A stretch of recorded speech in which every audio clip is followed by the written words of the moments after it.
We'll be installing the Tapetech and Asgard taper cutter chain assembly. It's a part number 340.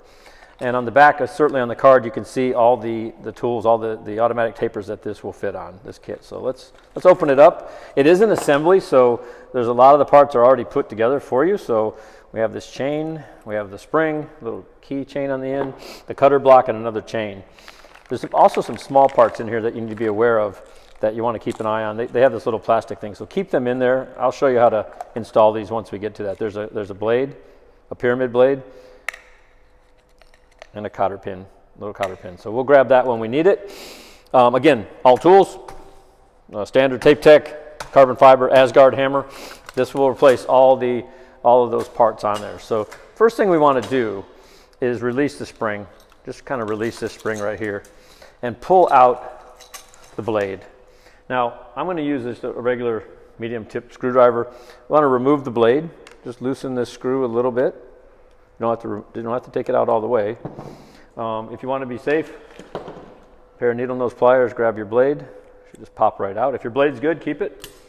You don't have to tighten that up. Now, at this point, you have a cotter pin right here. I'm going to recommend a pair of cutters. These are kind of like cutters. They're very sharp. Wear some safety glasses, something to keep this, because I'm just going to cut off the top part of the cotter pin. So I'm just going to cut this. And then here on this other end, you can use a pair of pliers or needle nose pliers. Just pull out the other pieces of the cotter pin that's broken. Now, the chain will come off in this piece, just so you don't lose it. Just set it right here. And then push the block in. I actually need to tighten that up just a little bit, just so it'll go in. Tighten up this screw so it'll ride through the guide. Push this through, and then on the other side, we have the chain and the little shroud here. You can just pull this out all the way through.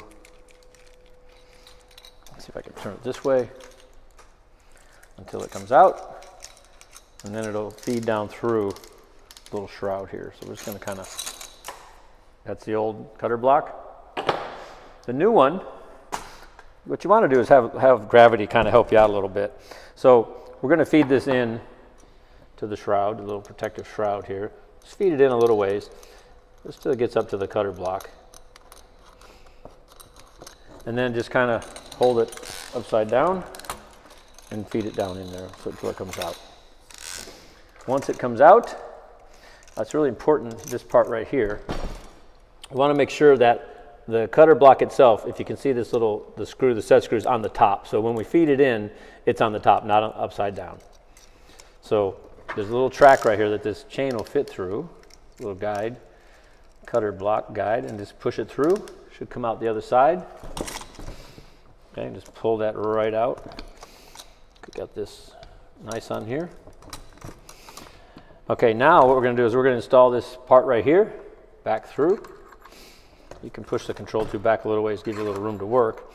And you're going to have to install the chain into this part right here. Now, this is where I might use a small pick or an awl. And what we're going to do with that is just to line up these holes. So this will come through.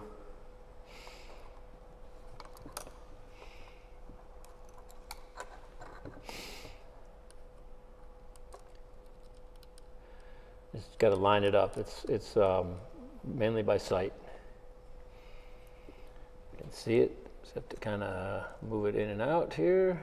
And again, this little awl will kind of come through and hold. That way we know that we're connected. Just pull on your chain to make sure. Once you have it secured, then just kind of hold the chain. We're going to install the cotter pin at this point. This piece here. Just push it on through. Like so. Now, we're going to have to bend the cotter pin over. Again, the needle nose pliers, you can just kind of take the tall side and bend it over first. And then the other side, you can just kind of clamp it down. Just be careful you don't tighten down too far on this, because this is aluminum. We don't want to bend that part right there. So you're just going to kind of do that. Or you can use a pair of pliers just to kind of, make sure these are crimped together, sealed. That's all you do on that part right there. Now, we have to reinstall our blade. And the kit does come with a new blade. Again, loosen up. I'm using actually a smaller tip screwdriver here. Just loosen this a little bit. Take your blade, which is the new blade. You can do this with your fingers, or if you want to be ultra safe, you can put it onto a pair of needle nose pliers and just insert it into the cutter block.